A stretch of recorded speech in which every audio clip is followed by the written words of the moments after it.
Yeah, we're live. Here we go. So we're gonna look at the submitted pieces, and we're going to see how you have translated the information that was supplied in the classroom in your work. The internet is a bit sketchy, so the loading is taking a few seconds extra. So let me just strive to load everything first and go back and see if that's going to make a difference. And then we're going to get into the assessment bit of it. Okay.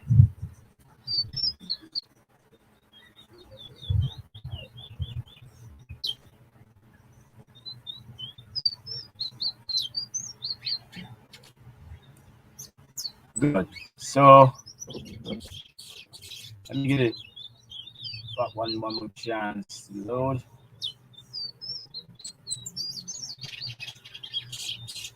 I would suggest you have some form of note-taking material next to you, just in case. But again, as is always the case, I'm going to always upload the video to the classroom so that you can go back and double check and refresh yourself in terms of information. I hope you have looked at the color information that I would have posted in the group yesterday, because we'll be working with color starting next week. And those information are supplied so that you can start getting yourself prepared with your various color mediums to be ready. So here we're going to put in the Jedidius piece, and we're going to go through the stages.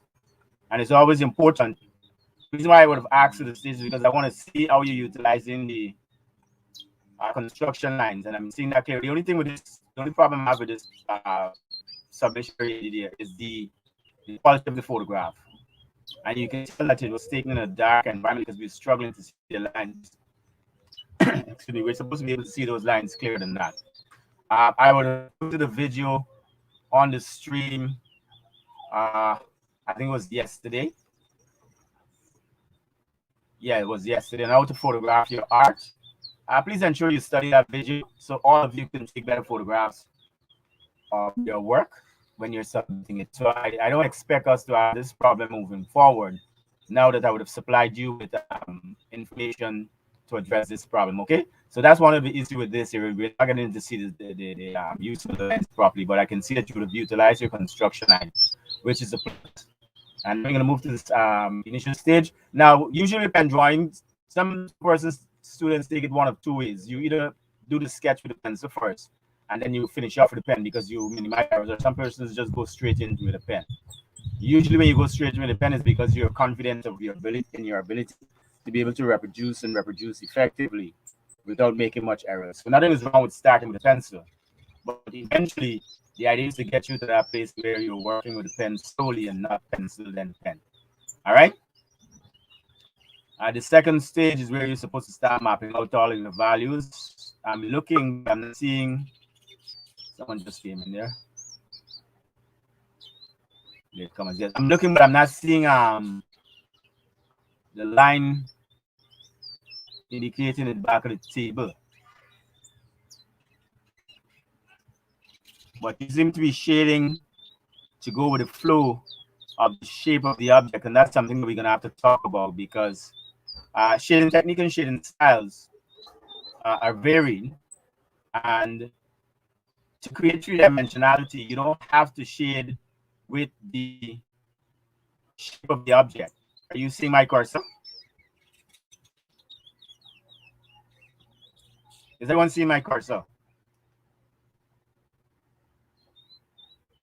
Yes, sir. Yes, sir. Yes.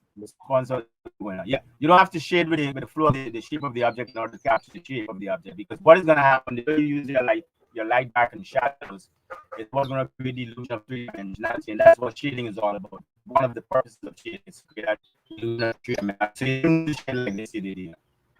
So you're going to have to spend some time figuring out your shading technique and work with it. Now remember, I would say in your construction and composition phase, if you are not careful, whatever errors you have is going to be emphasized times 5 when it comes to the shading, right? Then I see that. And I'm saying that to show the construction of the ellipse. There are problems. It tells me that you didn't draw that dividing axis line to that line to the top across to indicate the width of the teacup. Because if you did, then you would have been able to see that this area is not symmetrically balanced. If we were to divide this, I don't have the tool to do that now. Otherwise, you would have been able to see. But you clearly see that the ellipse is going upwards there, and it shouldn't, because it's level. Okay, so those little things, when you ignore those things, when you start to shade, they become more emphasized, and the flaws are being highlighted in the work. So that's something that you have to pay attention some more to when it comes to your construction phase of the construction phase of your work. The ellipse here for the top of the bottle doesn't match the bottom section here. You see the flow of this line here? What is above is also below. What's happening here? I don't think those are matching. So something you have to pay attention to as well, because those are very, very important. So some of those are some of the issues that I'm seeing here now. And then we're going to go to the final piece and see how you maybe adjust or wrap that all together. Now, usually when you get to the final piece, some mistakes or some errors are not supposed to be still visible, because by then you should have been able to see how you're progressing and you make the necessary adjustments along the way. This is one of the things that you have to learn to do in your critique session, your self-critique session. You have to be looking at these things and looking at these things effectively. And we're going to go back to that video that I would have posted on the stream that deals with shading, because there's some important points that have been highlighted in that video, and I'm not sure y'all would study it in the way you should have. But we're going to find out when we go back to that video after we'd have done the assessment of the process of the work, the submitted work. And for those persons who have not yet submitted, you know what you have to do. And this is the final composition. Usually, when you look at the final composition, you should be able to identify clearly where the areas of light, where light is coming from. In this case, I'm not 100% you're certain where the areas of light are coming from. And I can say that because of how I'm seeing light affecting the object. If light is coming from the right side, which is what you were saying here based on the highlight on this cup here, then I'm supposed to see a clear indication of the cast shadow from the cup on this side. But it just starts here, and then it's almost like it just disappeared to thin air. And I'm zooming for that to happen. See, I'm seeing the shadow start here, but it just disappear. What's going on here? The cast shadow takes the form of the object that is casting the shadow. And in this case, I will put it a simple way. The shape of the shadow is going to be the shape of the cup. And if it's coming from the right side, then you're supposed to see a long thing going all the way out of the composition. And I'm not seeing that. Also, when you look at the bottle, you know it's glass bottle, and I think this bottle is a dark green bottle. On this side of the bottle, you're supposed to have more dark areas. And that dark area is supposed to come around gradually towards the light area. And even though this is a glass bottle, we're going to have some highlighted areas happening, you still are supposed to have a consistent flow from dark to light, and I don't see that.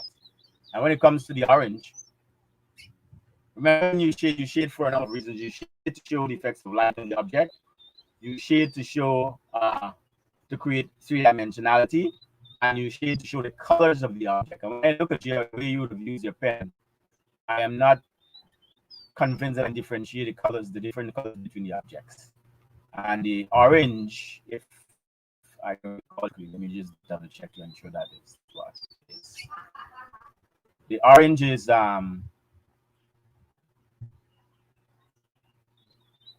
it don't look convincing. Yeah, in your case, that's a dark green bottle. And if we were to photocopy, one of the advice I often give students is that if you want to know the different colors or what tone the colors are going to have when you shade, imagine the composition photocopy, right? And even though this bottle is transparent, the light sides, which would be here, would not be as bright as here, because remember, this area is closer to the area of light. And the other thing you have to remember too, and I hope you're hearing me, there's a front of the bottle and then there's the back of the bottle. And what you're seeing here, this here is the inside of or the back of the bottle. So the intensity of the value here could not be the same as the intensity of the value in the front of the bottle. And because the internet is so slow, I'm not going to switch to the composition right away. But what I'm going to do, I'm going to switch over to the other window so we can look at that clearly. So just give me a minute while I do that. Any questions, any comment while I'm making the switch?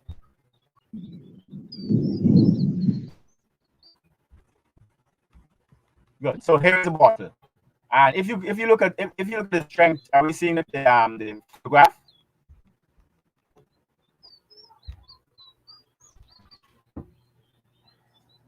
We see the photograph. All right. If Yes, you look sir. at the strength of the light here, that reflective light, which is coming from whatever surrounding environment this is, it's an interior building. You can clearly see that this is not as strong as this one here. But in your representation, this here is just as strong as this.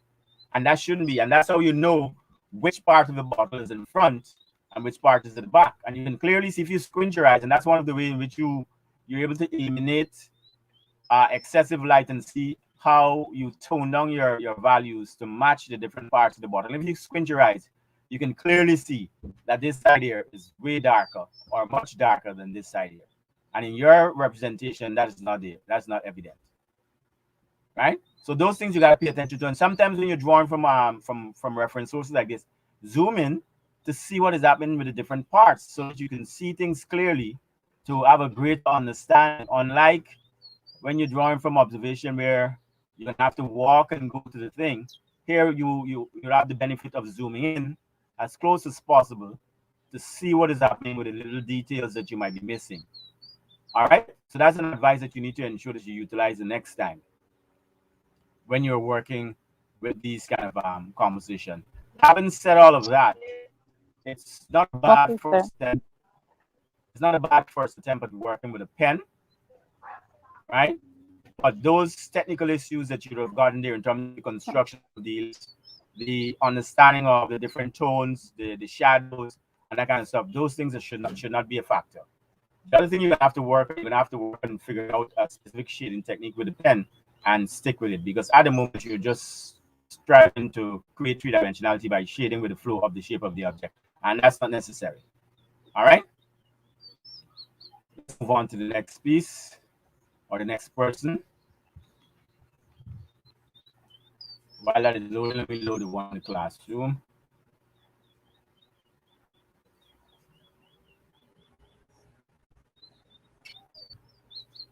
So you can shoot questions if you have any at the moment while we wait for the circle of death to load. Oh, Christine. Now in this case, your photograph is a little better, but I can see that you got some warpy stuff going on here. All of these things you need to ensure that you eliminate when you're taking a photograph of your work, because it's going to happen. Like I would have said before, this is going to be posted in the virtual exhibition, and this is the kind of thing we don't really want to be showcasing in the virtual exhibition. It's one of the reasons why I emphasize ensuring that you take proper photograph and that your photograph is square. Yours is square, but then we got some warping going on here with the paper. So in future, ensure that your paper is laying flat before you take a photograph. And since you got a smart device where you could take 3, 4, and then you delete and come again, do it, please. All right, go back to that video that I would have posted and study it well, so you have a greater understanding and appreciation of how you can go about taking proper photograph of your work.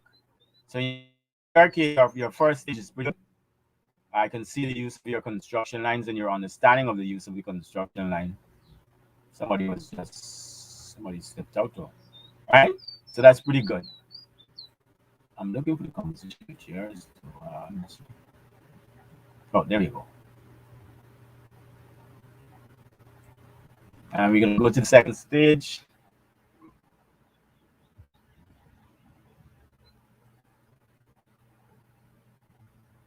Now, I'm hoping that all of you are recognizing that if you don't utilize the information in a very critical way, then you're going to struggle when it comes to execution. And utilizing means not only reading, but utilize means also read and understand. And if you don't understand, you got to figure out a way to see what's going on. And I can tell that you're struggling with the pen too. Okay, let me see how you're going to stick with this swirly technique that you would have started with here.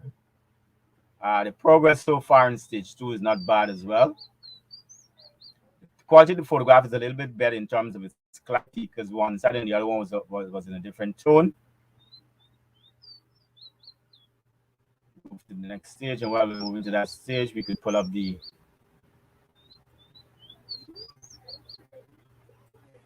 looking at the photograph itself. You don't have to have everything as a part of the photograph. Eliminate certain things for convenience sake.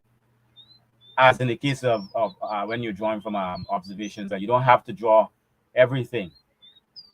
You are selective, and I can tell that you are struggling with the shading with the pen too, because, and why I'm saying that, look at what's happening here with the way you address the fabric. But then you come to the rest of the composition, you seem to be going in a different direction. See what's happening? You have to be consistent with the shading. And that's why understanding shading technique and shading style is of utmost important. I'm looking for the line to indicate the surface that the objects are resting on. You got an horizon line in that composition. I'm looking at a photograph, and yes, there is. But I'm looking in yours, and that horizon line should have been there already. I'm looking at yours and not seeing it. Remember, I would have said that everything that's going to be a part of your composition must be there in the initial sketch. You got to pay attention to those little things. That's very important. And that's one of the reasons why I'm going through these different stages so fine, because I want to see how you're implementing the things that are supposed to be there at the various stages. Because if you don't, later on, it's going to come back to hurt you in the shading aspect or the shading phase of the work.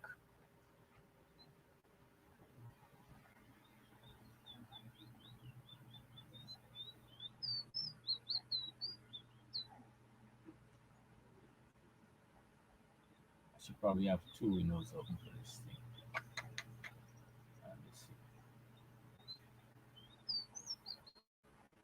Yeah. So when we look at the final stage for yours, I'm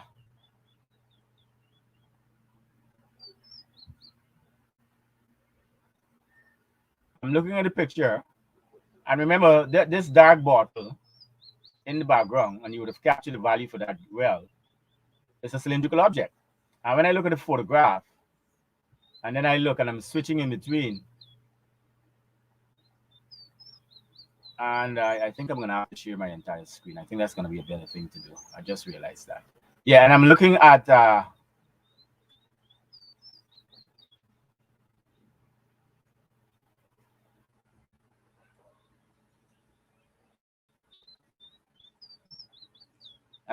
you approach yours. This is the photograph. Are you seeing the photograph there? Yes, sir. Good. And if you look at this object clearly here, you can clearly see it's moving from dark, and as it comes around, it's going to get gradually, and then it starts to disappear gradually into the light area. With yours, I'm not seeing that. It's almost like you have a line running down here with your values. Right? And then when we look at this bottle, that bottle seems to be a transparent bottle, but it's not. It's more like a ceramic bottle. What you're seeing here is the reflection from this bottle here onto that one there. Or let's call it the cast shadow. It's just that because this is a transparent bottle, that's why it's appearing away. But this bottle, in terms of material, and this one, they both seem to be ceramic in nature. But when we look at the way you adjust the shading, this one seems to be more transparent like these two, and that's not true. So those are things that you're going to have to pay attention to. You'd have lost earlier. Yeah, those are things you're going to have to pay attention to when you're working. And you seem to be struggling with the constructing of your ellipse. When I look at your ellipse, you're struggling, and you're struggling because during the construction phase, I can tell you didn't use your construction lines properly. Because if you did, those issues would be able to minimize. So in future, please ensure you're paying attention to those little things because, of course, you see what is happening here now in the work.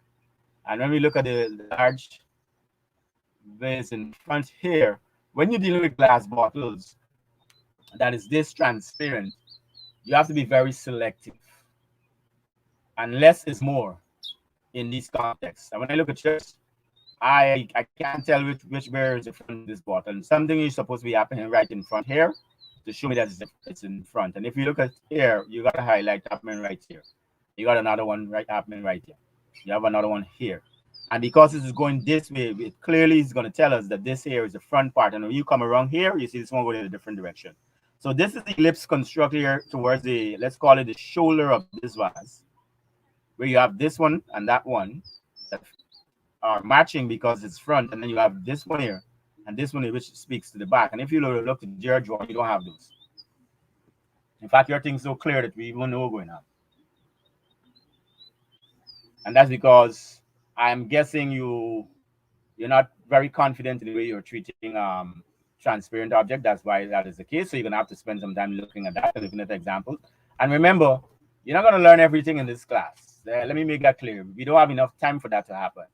So in some instances, you're gonna have to go and do additional research. So if you're seeing that you have a glass object in your composition, in this case you have two, and it's the first time you're attempting glass, and you're not as confident as you think you should be, then go on the internet and check out some videos how to shade glass and see how they approach them, because you have some very quick videos there that can give you information that you can really utilize.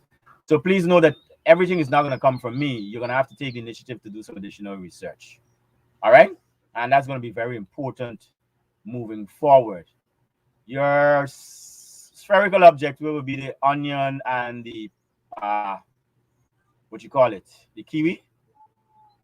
Those aren't as convincing as they could be either.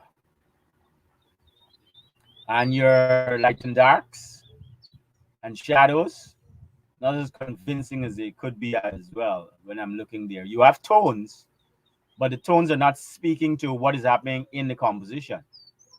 You see, if you look at this kiwi here, I mean, where is the bottom of this kiwi finishing? They kind of disappear. The tone here and tone there seem to be the same, and that shouldn't be. It's different. What is happening with this onion that is there? This onion is resting on the surface, and if it's resting on the surface, it's gonna have a cast shadow, and I don't see that. And if the light is coming from the right side, then on this side of the onion, the left side of the onion, you're gonna have more darks, and I don't see that. And that dark is gonna be a gradual transition from dark to light. And when we go to that video, you're gonna see exactly what I'm talking about. When we look at the kiwi in the jar, we can see the same thing. When you squint your eyes, you're clearly seeing those areas of light and dark. When I squint my eyes in yours are not matching what I'm seeing in the composition. On the bottom of the jar, you're supposed to have a dark tone there because this is resting and there's no light that is affecting that part. But in your case, I'm not seeing that. You see it? What you might have been confused with is that reflective light that is there. That is different. Look at the darkness that's on the inside there. And then look at the clear indication of the cast shadow. And if I look at yours, do I see that? No. Because look at where the shadow is going, and that's a straight line there. When I look at yours, your thing got a curve here. And this is coming forward rather than going that way. So all of those little things you got to pay attention to. And that's why when you're working, and I can tell where the shadow is coming from because all the shadows are going in a certain direction. Look, this way. So I don't know yours is coming forward. When you're working from observation, you have to also look at the negative space, not just the positive space. So you got to look at the tabletop or the surface that they're resting on. You have to look at the surrounding negative spaces to have a better understanding and appreciation of your composition. Okay? The other thing that you need to look at the spatial relationship. This is the closest object. In fact, the fabric is the closest object to us, followed by this kiwi, then by this here, then by that, then by that, then by that. Of course, this one and this one is almost on the same plane. When I look at your composition, I cannot tell the spatial relationship between the objects in terms of where they are. Based on your tonal value for these two, they seem to be on the same plane and they're not. This one is in front. See where I'm coming from?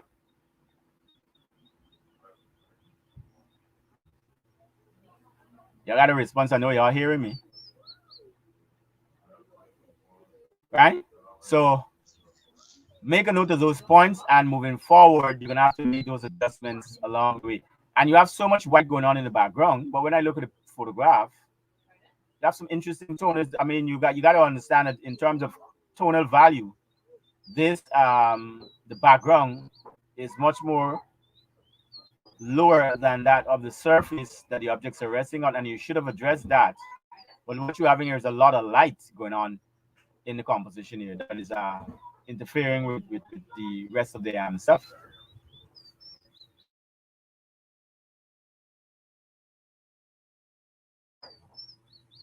Right? So let's move to the next piece of work, and I'm hoping that you'd have gotten that.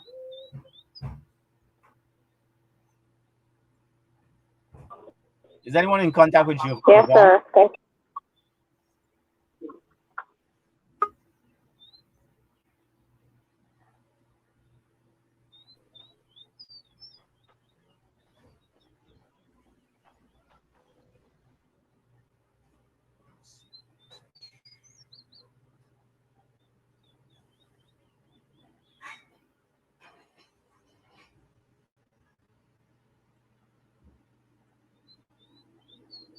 Okay, this is the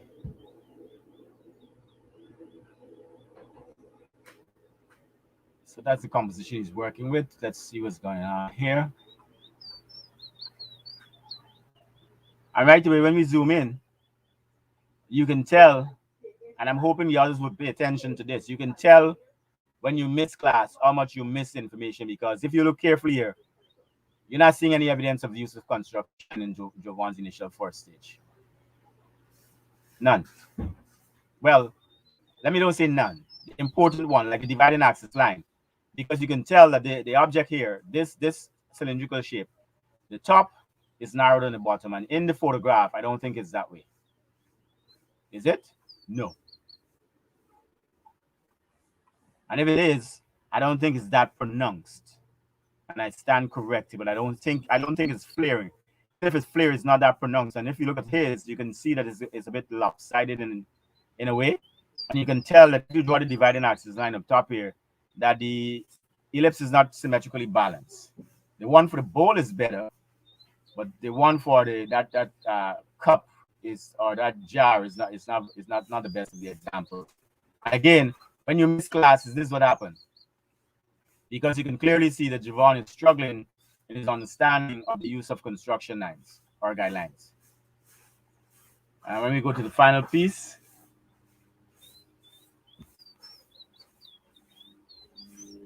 and I'm just realizing that he would have drawn, he looked like he would have drawn using pencil rather than pen. And I'm pretty sure the exercise said pen. I'm not going to go back there, but I'm pretty sure that's what it said.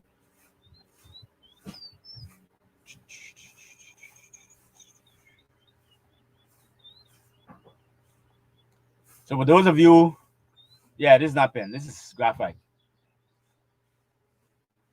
So you see what's happening there.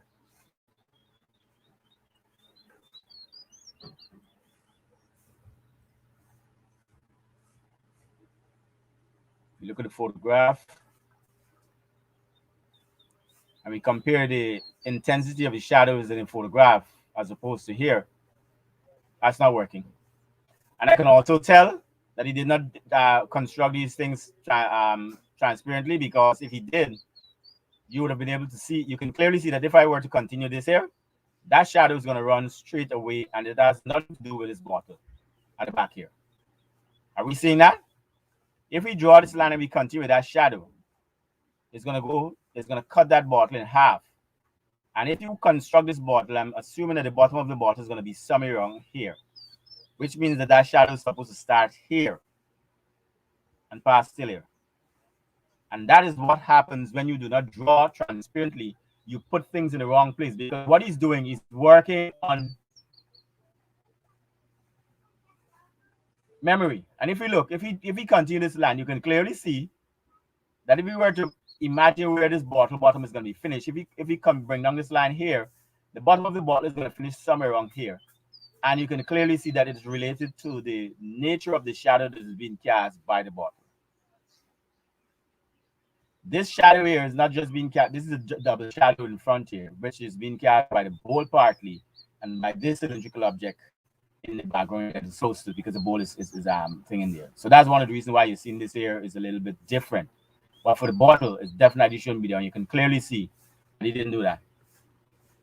If we look at the shape of the shadow being cast by this spherical object, and I'm thinking it might be either peach or a grape, looks more like a peach. Look at the nature of this object, the shape, the nature of the shape here.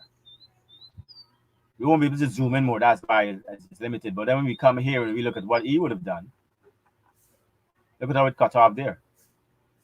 That suggests that this is not spherical. A spherical object is going to have a curve there with a cast shadow. Underneath here is going to be a little darker too. And if you're not analyzing your work in this way, this is how you go about and you lose points. And when you get accustomed to ignoring the little things, when you get to the more complicated objects, you get into problems. And I can tell that this bowl is leaning,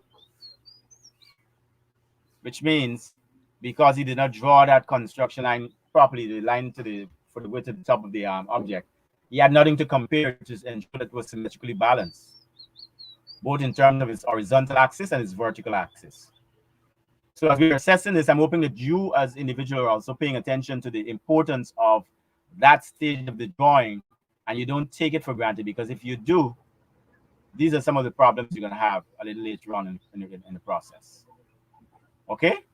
And to be given an activity that said draw with pen and you draw with pencil, then something is wrong. That's comprehension. You're going to lose marks for that.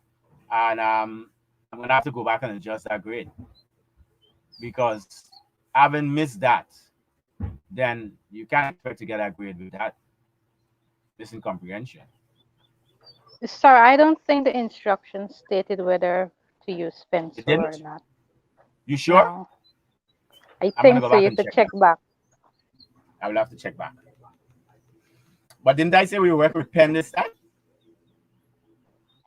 Yes, we I did must have, move because on to pen, but go, that but go, okay, assignment that's what I'm didn't saying. state it. But then I'm gonna have to check. I'm gonna have to check. But then again, it simply means too that the reason why Javon would have done that is because Javon is not a regular part of the class.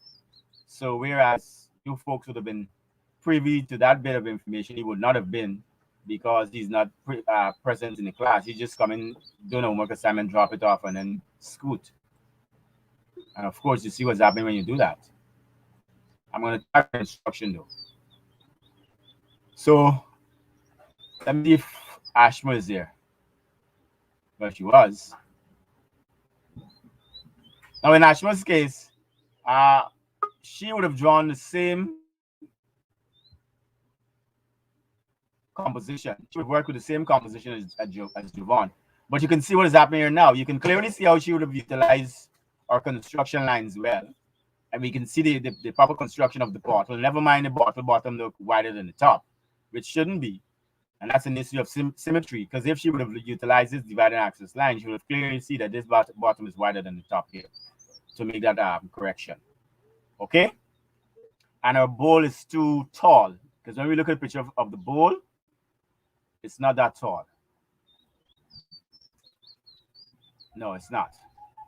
And if she did comparative measurement, she would have figured it out, which means she didn't use comparative measurement. That's why it looks so tall. It's tall, too tall. It needs to be more flat and wide, more like a rectangular shape. If we were to draw a basic shape here to start with, it would have been rectangular. And in our case, if you draw a basic shape in ours, it's going to be more square. So when you simplify your shapes, what it does, it allows you to be able to see what is the true shape of the object before you go to the details. And that's one of the reasons why the construction and composition phase is very important. Excuse me. Let's move to the second stage and see what you've done. And sometimes at points, I'm going to draw that comparison between what she would have done and what Javon would have done. So you can see where the advantage of understanding and using the construction lines make a big difference in your work. I might have been looking at the wrong assignment, I think. Let's see something.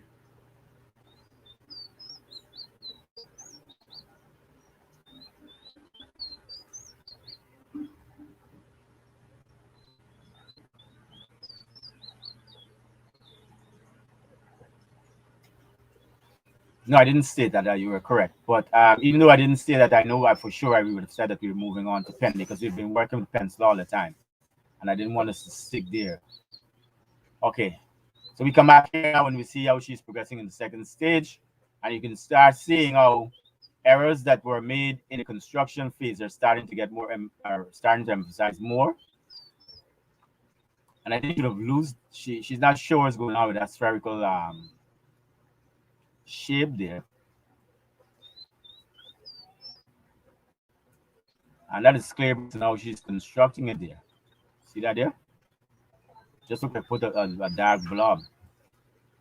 The ellipse on this bowl has problems, which means she's gonna is gonna be more emphasized when she gets to the other stage unless she makes the correction. At the different stages, you're supposed to be able to recognize those things and make a correction. And when you take a photograph of your work too, one of the things you can do is look at the photograph because there are certain things that the photograph is going to emphasize that you will not necessarily see when you look at it different with the naked eyes on the paper itself. So it's important to utilize the photograph in that way as well. And then we go to the final stage.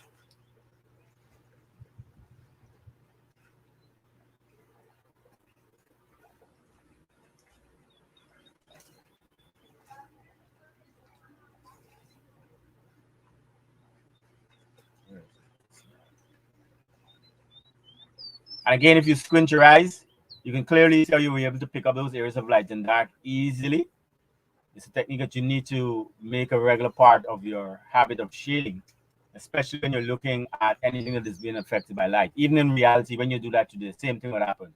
You'll be able to identify the areas of light and darks easily when you look at it.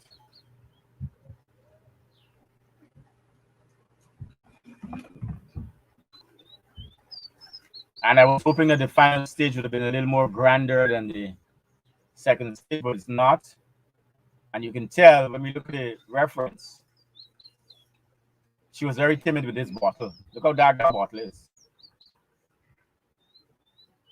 I might be wrong, but that's almost like it's like a black or a black blue. So because you can't go right in, we not see it clearly, but look at what she would have done here. That should be stronger, way stronger. And she's making the same mistake like you, Christine. They have the highlighted area in front here and the one here, the reflected light. It's not the same in terms of its intensity. The same type of light, but because of its position on the bottle, it's not the same. This one is much more lighter. And if you look at hers, it's just as strong as this. And she looked like she just taken an eraser and just erased a straight line. Or she shaded wrong and leave that there. Shading technique wise, not sure what technique she's using. She's not sure what technique she's using either, and I can see that in the work. And I was hoping that you would have addressed these issues with ellipse. She's just like you, Yadidia. Y'all get this thing all funky. That dividing line, that line across here is what is supposed to be able to address this problem. And we'll have discussed that when we looked at the video from the 123.com demonstration. It's something that we have talked about. It's something that was discussed in there. And when you're getting to the different stages, you still have to be analytical. And the same way I'm going through this thing, I'm picking it apart piece by piece. Is the same stuff way you have to do it. The way you would have constructed the top of the bottle is good. The head of the bottle, right? But those basic fundamentals in terms of shading and light and dark, missing. Not as convincing, because if you look at the reference and you squint your eyes, you can see the areas of light and dark convincingly. When you squint your eyes and you look at yours, it's so diffuse that it's all over the place, and you're not really seeing it clearly. So there's some issues there with that. So that's gonna have to be addressed. And I think that would have been the last of the submitted work. No one else would have submitted thus far. So we're gonna go to the Excuse video. me, sir. Yes. Is Ashmore graphite or pen? No, ours is not pen pen for sure. I could tell you that. So she would have made the same mistake like Javon, and I'm thinking I would have to take responsibility for that too, partly, because I guess I should have stated it in the instruction. So because it was left open, because usually what persons would tend to do, and this is what would happen in our case, they tend to default to the easy medium. And the easy medium in this case would have been the graphite. So I would have to take part responsibility for that. I said I was going to go back and subtract mark from Vaughn. I'm not going to do that anymore because it's obvious that that was my error. because he would have done the same thing that Ash would have done the same thing. So I'm not gonna go back on non-subtract market fear in this instance. But so in the future, I'm gonna have to make sure that I state that. But I know that I would said that we're moving on to working with Ken. But obviously persons weren't too willing to move away from that. So let's go to the video that I would have posted on the stream. And we're gonna look at this video and we're gonna see where we can gather information to make adjustments and correction to what we would have done. And you're gonna have to go back and make adjustments and make corrections. Is that clear?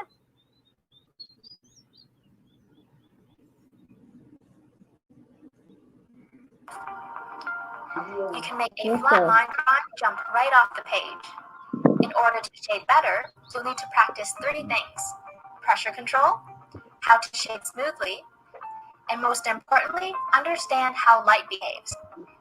I'm going to walk you through all 3 things, now, and then we'll shade something together. If each of you would have looked at the video, then in your assessment of your work, when you were producing your work, and when you were analyzing it as you move through different stages, these are things that you should pay attention to. Hello. Right? It's going to be important for you to be able to be critical and analytical when you're looking at videos. Otherwise, you're going to miss the information.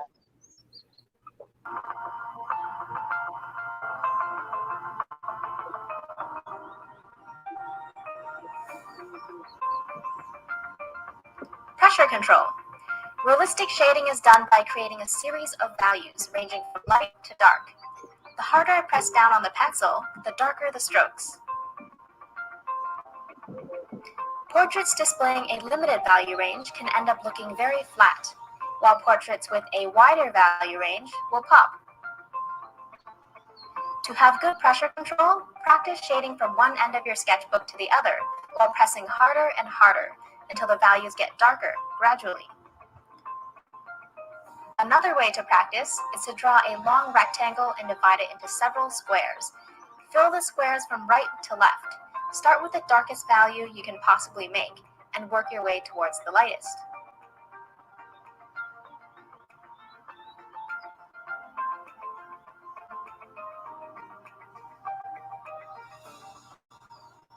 It's important to maintain a consistent pressure between each back and forth stroke, or each individual stroke. This will take some practice and concentration to develop the muscle memory for. If you're interested in the tools I use and want to learn more about the different pencil types, check out the link below. Some tools can make shading easier for you, but you absolutely do not need any special pencils to get started, because you can draw and shade realistically with pretty much anything that can make light to dark marks. Here, let me show you. I'm going to draw using this random stick I found in my kitchen. Once it's burnt, I can use it just like a regular pencil. My point is that any old pencil will do. There is no reason why you can't start shading today. Really, the most important thing is just to start. How to shade smoothly. To shade smoothly, try to eliminate major gaps between your strokes while maintaining good pressure control. Now, it's difficult to eliminate gaps if your pencil is sharp. So what you can do is wear the pencil down until the tip is dull, or use the side of the lead to draw, so your strokes are thicker. If you're shading a large area and want to avoid these dark stripes, avoid using your writing grip while pivoting at the wrist. Instead, use an overhand grip and pivot from your elbow and shoulder to achieve much longer strokes. Just remember to keep those strokes close together, eliminating gaps that can make your drawing look scratchy.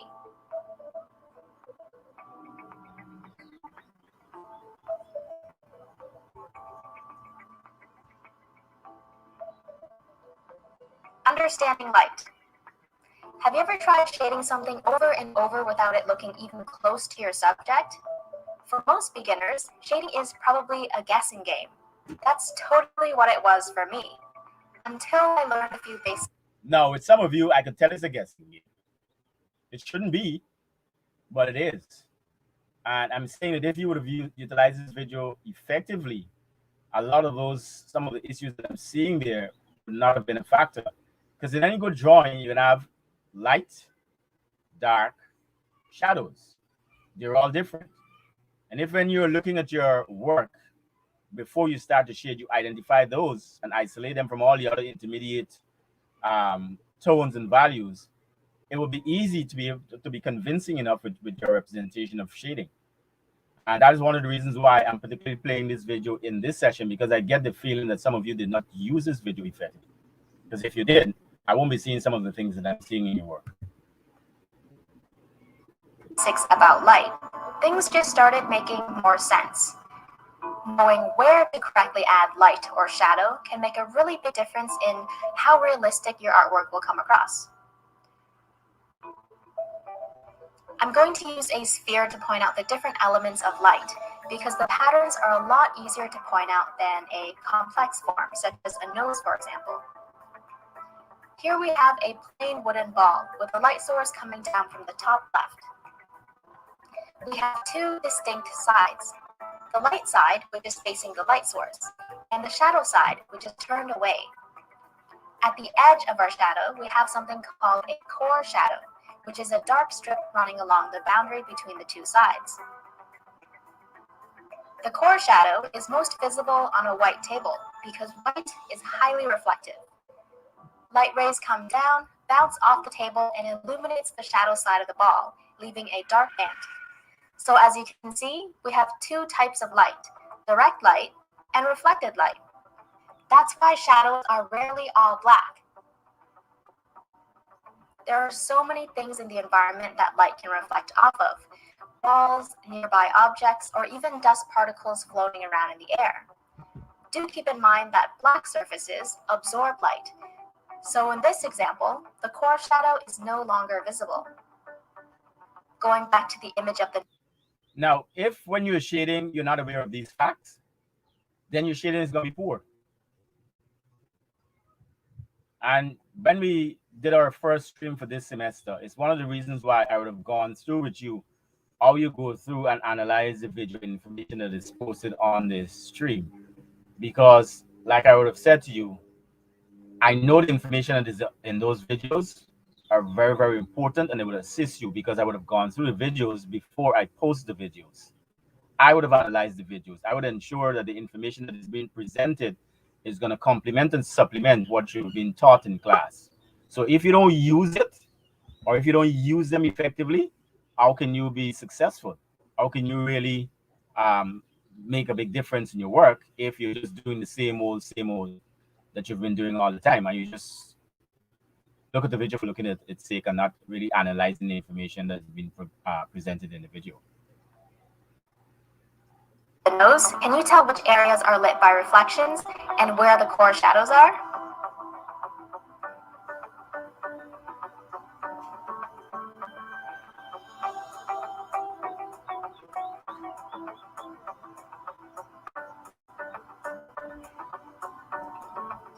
As mentioned earlier, light can reflect off of many things in the environment, but they have a difficult time bouncing their way into tight spaces, such as the area where the ball touches the table.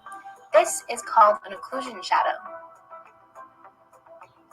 And this is a cast shadow, which appears when a form blocks light from reaching another. In this case, the ball is blocking light from... Now you're going to realize that there are different types of lights and there are different types of shadows. And when you're shading, if you don't know them, how would you be able to identify them? Yeah, you're going to see them, but you won't know the difference, and you won't know why they're important within the context of your composition. And that's this video progresses a little later on. There's some important things that are going to be discussed about texture and surface qualities, that if you would have paid attention to this video, you would have been able to at least make an attempt to represent some of these in your work, because each one of those compositions that I would have supplied you with have different textural objects. The orange is different from that of the glass bottle, is different from that of the ceramics bottle. But in some cases, you all struggle to represent that. Reaching the table. The cast shadow can tell you where the light source is coming from. All you have to do is trace the edges against your object. How many cast shadows can you find on the nose?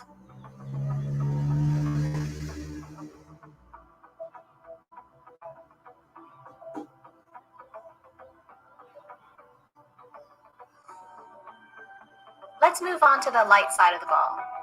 On this side, there are only 3 things I need to point out. There's the core light, which is the area facing the light directly. Then there's the highlight, which is actually a reflection of the light source. This is the brightest point on an object. Now, if when you're looking at light or when you're studying light in your composition, if you're not aware of this, again, it's going to be difficult for you to represent it because you don't know the difference. Yes, you're seeing it, but then you don't know the difference. You don't know why it is the way it is.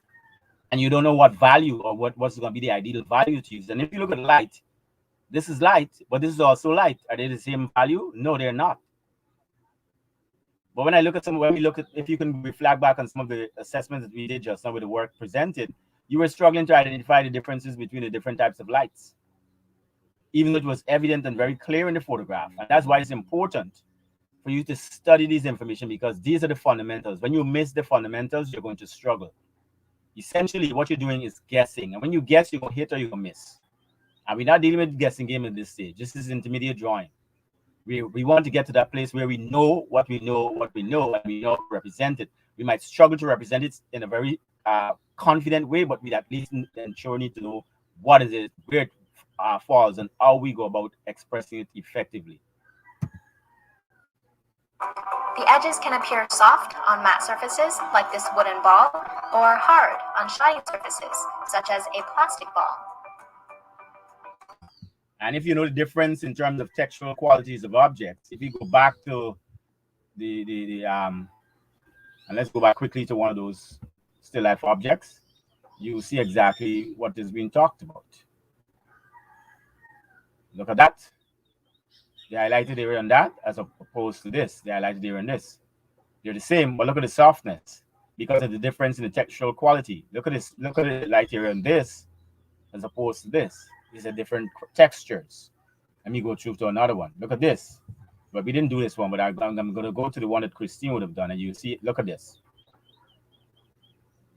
Look at the light on this as opposed to the light on this, as opposed to the light on the fabric. Different textures. So light is behaving differently on the object. Look at that. Clearly there. So these are the things that you have to know, because if you don't, when you see them, you don't know to represent them, and you don't know why they appear the way they appear. And it's important to study these information. And as unintuitive as it seems, the highlight can change position depending on where you're standing. The very last thing are midtones or halftones. Midtones are the darkest values on this side of the ball, where the edges start curving. So you clearly see from that, when you're dealing with light, you got 3 different types of tones. The very last thing are midtones. Core light or the direct light, or the lighted area, your highlighted areas, and your midtones, they're all different. And each one of these are a different value from the value scale of the pencil or the pen that you're using. They're not the same. They're different. That's why there's a different term for each one of them. And the only how you'll be able to understand how you represent them is by knowing them and by knowing what values are suitable for them when you're working with whatever drawing medium you're using. Now you see how much guessing you all are doing along the way with this assignment. Now you understand why you've been having some of the problems that you've been having, because you're hitting and missing because you're guessing, you don't know. Now is the time for you to get to a place of knowing. So you're going to have to spend some time studying this video, because as we move forward from here on in, we'll be shading. It will not always be with graphite or pen. It's going to be with color, and you're still going to have to understand those concepts. Tones or halftones. Midtones are the darkest values on this side of the ball, where the edges start curving away from the light source.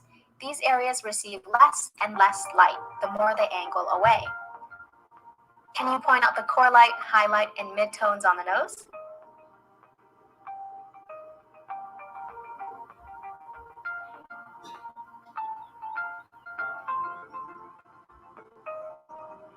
And this example is very good, because what it does, it reinforces it. So if you had a problem identifying it on the sphere, the wooden sphere, on this either plastic or plaster, and it looked more plastic than plaster surface, you can clearly see the 3 different types of light.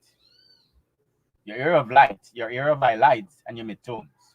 And that midtone is that part between the light and transition into the dark area of the shape or the shading of spherical or cylindrical object. So understand that when you deal with square rectangular object, it's going to be different. But you can clearly see that that mid-tone is that transition phase between those two values. So that's a point to make a note of. Shade with me.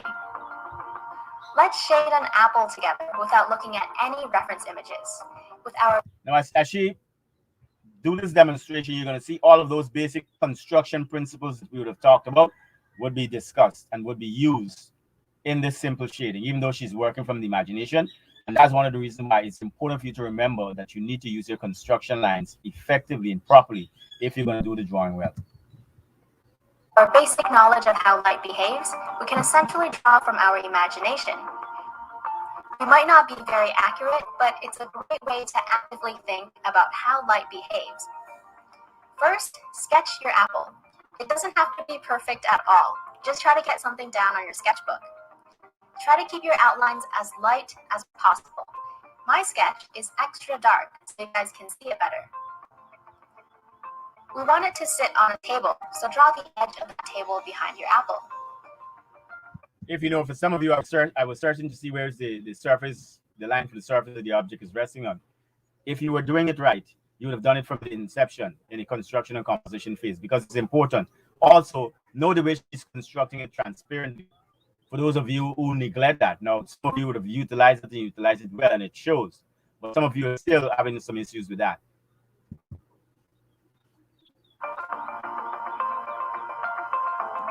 Then erase any unneeded lines.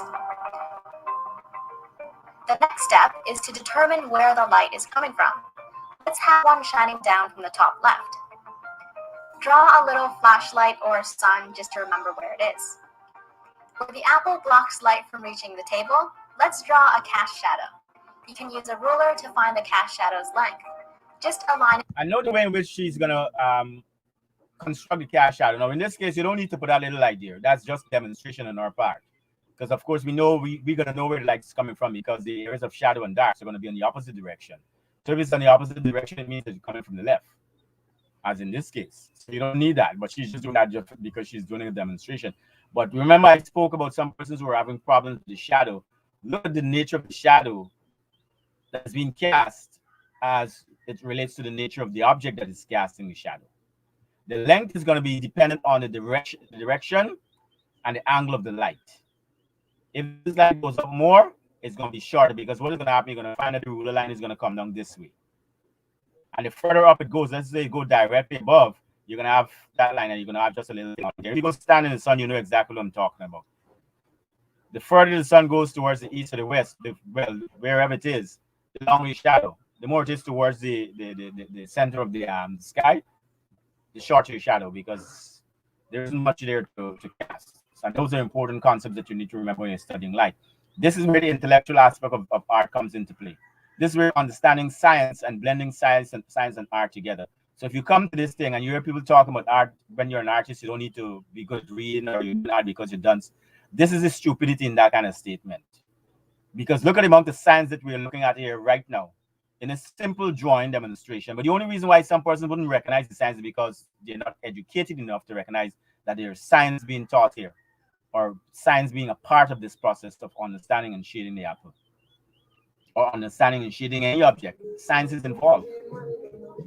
And that's why, as art students, you have to pay attention to these things, so that when you hear those dumb statements coming from persons who want to appear as though they're intellectual and they're better than you, you can put them to their place by using simple examples like this.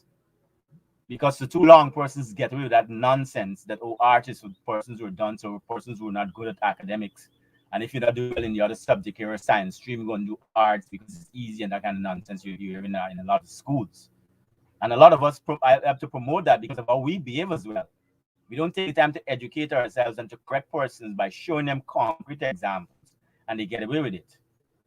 Now I have to stop and go off on that rant, because I don't want you all to fall into that category. So when you leave bureaus and you go out, and whether you're teaching or you're talking with persons, when they come up with that nonsense, you got evidence to be very diplomatic, to embarrass them, to let them know that, listen, it ain't that simple as you think it is. Because it's not that simple as you think it is. That's why some of you are struggling. it to your light source and the edge of the apple.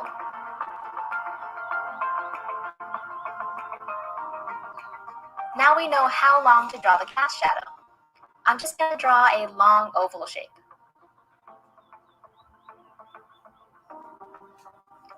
Where the dotted lines touch the apple, we have our boundary between the light and shadow side. Let's say the apple is sitting on a white table. How do you think the shadow side will look, taking reflected light into consideration? Draw a core shadow, making sure the thickest section is the darkest.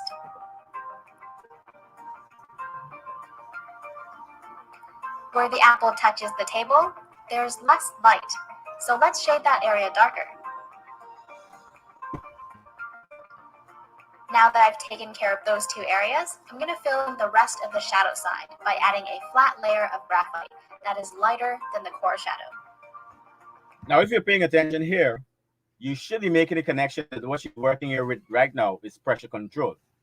And pressure control, as was explained earlier in the video, and that's how you need to be analyzing this information when you're studying the video. Pressure control determines the darkness or lightness of the value that you're creating when you're shading. If you don't understand pressure control, you're going to struggle to create proper values. Okay?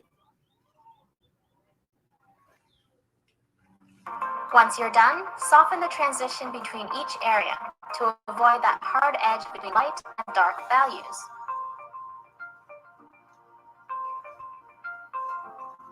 Now, don't forget to soften the bottom portion as well.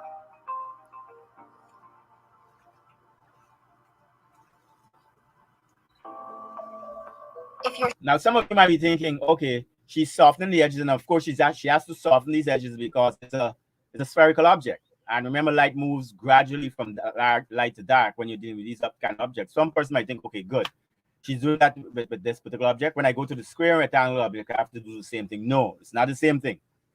You have to understand the characteristics of the objects that you're working with. And when we get towards the other section later on in the video, you're going to see where that is being discussed. Shading an object with a matte surface, an abrupt or immediate transition can indicate a sharp edge, while a gradual transition can indicate a round edge. And this is the point I was making. Different objects respond differently to light and differently when you're shading. So what you're doing here, you're creating that illusion on a two-dimensional surface, and you have to ensure that the lines or the tones that you put are saying what it's supposed to say about the nature and the characteristics of the object that you're shading. You can't do a bottle that is glass and then it look like it's ceramics. Or you can't do a rectangular shape and then when you look at it, it look like a cylindrical object. No. Light affects those things differently. In order to understand what you're doing, you have to be observing the object properly. So you have to look, and you have to look, and you have to look, and you have to study, and you have to analyze, and you have to compare. Since cast shadows are darkest near the object they're being cast from, I'm going to shade the area directly under the apple darker than the far right. And that is some value of information that you're supposed to look at, because remember when in an earlier discussion with some of the work I was saying under the object itself is supposed to be darker. Some of you didn't even have the darkness, so it was like guessing. And what this does, it allows the objects to rest or create the illusion of the object resting on the surface rather than floating. So when you don't have that, you don't create that illusion. And that's why it's important to remember these fundamentals. The fundamentals are important. And because you're now becoming au fait with these fundamentals, you have to expose yourself to them consistently. Now you see the importance of the neuroscience video that I would have shown at the beginning of the class. When some persons would have think that that's just wasting time because it has nothing to do with art, or maybe it is not that important, look at the connection now. It is coming back to deliberate practice. And what is deliberate practice? Doing the right thing over and over again. And it comes back to repetition, because with repetition, you're reinforcing that concept. So the only way you're going to understand the importance of shadows and the different types of shadows and the different types of light is when you expose yourself to the information over a period of time. And not only expose yourself to the information, you also utilize it in your work and you see how it is working or it is not working. And you make the adjustment to where you're making the mistakes. Unless you're doing that, your drawing is not going to improve. But am I saying that your drawing is not improving? No, I know that your drawing is improving, and I think you should know that too, because if you look back at what you would have started with and where you are now, you will see clearly how much you would have come in terms of the way you construct the objects and so on. But because shading is a bit fresh to us still, you're going to still struggle, but you're going to continue to struggle if you don't utilize the information properly. So if when I post videos like this on the stream and you don't study the videos, then you're going to continue to struggle, because the information that I assume that you would have taken the time to know, you won't be able to do it because you haven't exposed yourself to the extent where you're understanding it. That's one of the reasons I'm stopping in between different sections and discussing these things, because you're supposed to be doing the same thing. In some cases, you go back and play it again, and then you do a little demonstration on a piece of paper to see if it's working. If you don't understand pressure control, take your different types of pencils and use them with a different pressure and see what's happening, because you have to feel and you have to observe at the same time. So pressure control is not just about shading hard or shading lightly. You have to see what results you're getting when you do that and memorize it, so that when you get to the point where you have to use dark or light, you know much pressure to apply, because you know what you're getting from a 2B or a 3B or a 4B pencil.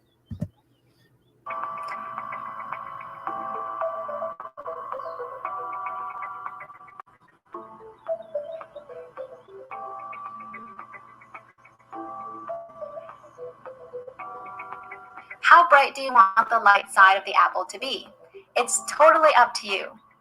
Pick a light value and then shade the entire space flatly. Now, some persons would have left that area white because, okay, that's where the light is. But remember, this is a red apple. Or if it's not red, and I'm assuming it's red because of the dark tone of the day anyway, it's either going to be red, green, or yellow.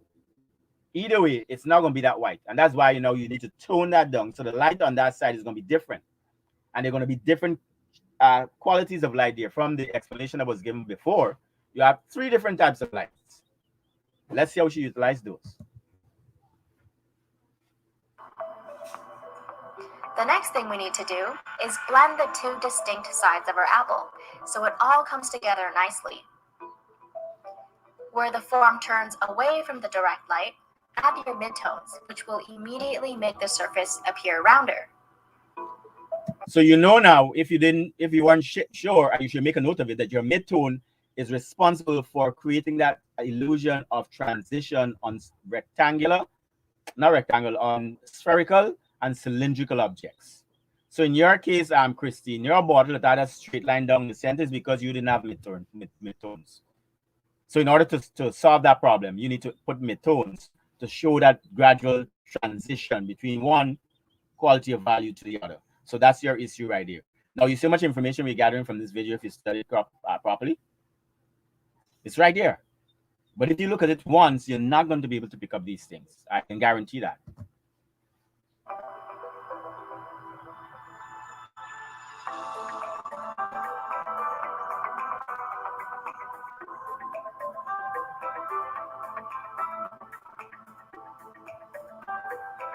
When you're done, use an eraser to indicate the highlight. If you want your drawing to pop out of the page, exaggerate some of those values to create depth. If your drawing consists of mostly a small range of light grays, try to get a bright highlight in there and some darker values. Those are all little techniques, and you see the difference, because everything she's saying, she's demonstrating it to justify or to reinforce what she's saying. So it's not a guessing game. You have to get to that point where you notice information like this, so that when you're shading now, because that's a calculation you're making in your mind when you're shading. Remember, I would have said to you that when you see persons drawing without a construction line or the use of construction line, it's not that they're not aware of the importance of construction lines, it's just that they're making those calculations in their mind. So they don't need to put the lines on the surface. And it's the same thing she's doing here. Because it's there, the information is there, she knows where it must go in order to emphasize and to create this illusion. She knows what to do, when to do it, and how to do it. And it's the same place you need to get to in order to be effective with your drawing. Now, outlines can make a drawing look cartoony, so make sure they blend in with your shading, or erase them as you go along. Definitely try to make your initial sketches as light as possible, so they don't show through in the end. That is the importance of the construction or composition stage. Light lines, because later on you're going to either erase or they're going to disappear when you start to shade. Too dark to erase, you can shade a dark background until they disappear.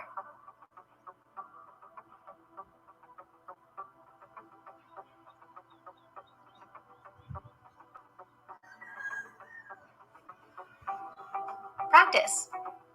Place a few objects on a table under a single light source. Okay, we're gonna stop there. And that is basically as much as of the information that I want to present to you this morning to help you to go back and make the adjustments on some of those errors that you would have made in your work. And it's going to be important for you to study the information when it's given to you, because if you don't, you're putting yourself in a position where you're basically working with a lot of guessing work. And if you're going to guess, you're going to run into problems. As you would have seen from what we have looked at in terms of what was presented and from what was discussed by looking at the video there just now. My advice to you is to ensure that you study the video. The other advice that I would give you, each and every one of you need to go, and I would have said this before, you need to go and look at shading techniques, and you need to figure out which one you're going to work with, because I'm not convinced that you have a shading technique, any of you, and I'm not convinced that you're comfortable with the ones that you're working with at the moment, with the one that you're working with at the moment. So pick one. And I would have sent some videos on the value scale, and in one of those videos, actually, they discuss shading techniques. And I'm surprised that some of you did not at least experiment with some of those. But spend some more time looking at your shading technique. Pick one, stick with it, practice it, and work with it. Study the video, go back, make the adjustments, and just send the final piece. Don't delete anything. Send the adjusted piece so we can compare and contrast to see whether there was improvement based on the information that you would have received this morning and that you would have gathered from the video. Because if you utilize the information properly, and if you would have gathered anything or learned anything from this morning, then there should be a drastic change in what you would have submitted, what you have submitted now, and what you're going to submit in the a little later on. Is that clear to everyone? Sir, Yes, what sir. you're saying is our previous piece or last piece, go and do corrections on it, the same Yes, piece? you need to. Yes, but before you go and do any corrections, that video that I would have just concluded with, I need you to look at that video at least 5 times. And that is capital F-I-V. F-I-V-E. Let me rephrase that. Study it at least 5 times. Because looking means you could just let it run, and then you say, yeah, search it 5 times, so I'll look at it 5 times. Study it at least 5 times. And of course, when you're studying it, it means just the way I would have stopped and paused, you should stop and you should be trying stuff out, or you should be doing stuff on a piece of scrap paper to see if those things are making sense. And a lot of those things can be solved by doing small sketches. And this is where your sketch pad comes in, or your study, your little pad where you're experimenting comes in. You don't have to have large stuff, small drawings, just to experiment to see what's going on. Because when you do that, you have an understanding and appreciation of what is happening. So when you go to the bigger stuff, you know exactly what you're doing. And by now, you should recognize that some of the pens that you would have selected, you might be struggling with them, and they might not be pens that you should continue to draw with. That comes from experience. But by and large, go back. For those who have not submitted, then I don't expect to see you submitting weak pieces, because you have had a lot of information this morning. You had an opportunity to look at what your colleagues would have submitted. You would have had an opportunity to hear me talk about those pieces in a critical way, and then we would have had an opportunity to study the video and see how we can take the information from there and translate it. How you shade smoothly is essentially another way of saying what shading technique you're using. Pressure control, which is basically how you create values, and understanding how light affects objects. Very important. Once you get those 3 correctly, your drawing is going to be solid. All right? Any other questions before we close off? Sir, Yes. I've been to Christine inquiring about the color pencil, but they don't have any. So what we gonna use? The Crayola? Yeah, use the Crayola. Use the Crayola, because it's gonna work. And if you look at some of those videos that I would have sent you, I think what's happened with the Crayola, you should be able to get some what do you call it? if you use some solvents, you might be able to get some interesting blending stuff occurring as a result of using either water, depending on the type of acrylic you get, or baby oil, or one of those alcoholic things. So those three you could experiment it and see what is happening. I think I would have seen examples where persons use the baby oil and water to really thing, and you can get that smoothness with your blending of colors. So you don't necessarily have to get the Prisma right now, but you could experiment those combinations to see what happens. Okay, sir. Sir, do you Okay. know anywhere else except Family Store and Monishwar where sell like canvas? No, the Like other places that canvas sell canvas like that, I think it's Gobin's, but Gobin's sell those it's like, by yard. yeah, but those ones are like the rejects kind of stuff. I would have used some of it, it worked, but it's just that you don't always get the best in terms of options when it comes to that. And I think there's some other students will say that sells canvas, but that place is much neater, but I can't remember the name of the store. So you might need to talk to one of those senior students, maybe Roberto, one of them, and find out from them. They might be able to thing. Or if you have any classes with what's her name, Miss the art Miss teacher Dawn? that assists Sir Marcus. What's her name? Alice. Oh, Yeah, I'm ask not her because sure. she's pinned, and I think she would have shown me a canvas she got from one of those stores. Ask her if you can get in contact with her. She should be able to give you some advice. Sir, I know Alim Shah they have a really good quality, but I think that's where she should have gotten hers from. it's the frame, sir. Getting Oh, to make the the frame, I'm stretcher. not getting to make the frame No, well, and what you could just do, you could actually paint on canvas without framing it, and you could frame it after, oh, okay. Yeah, you could frame after that could be done. But it's just that when you're painting, you have to take into consideration that you're gonna lose maybe an inch, well, at least 2 inches on the Okay. stretcher. So take that into consideration when you're doing that.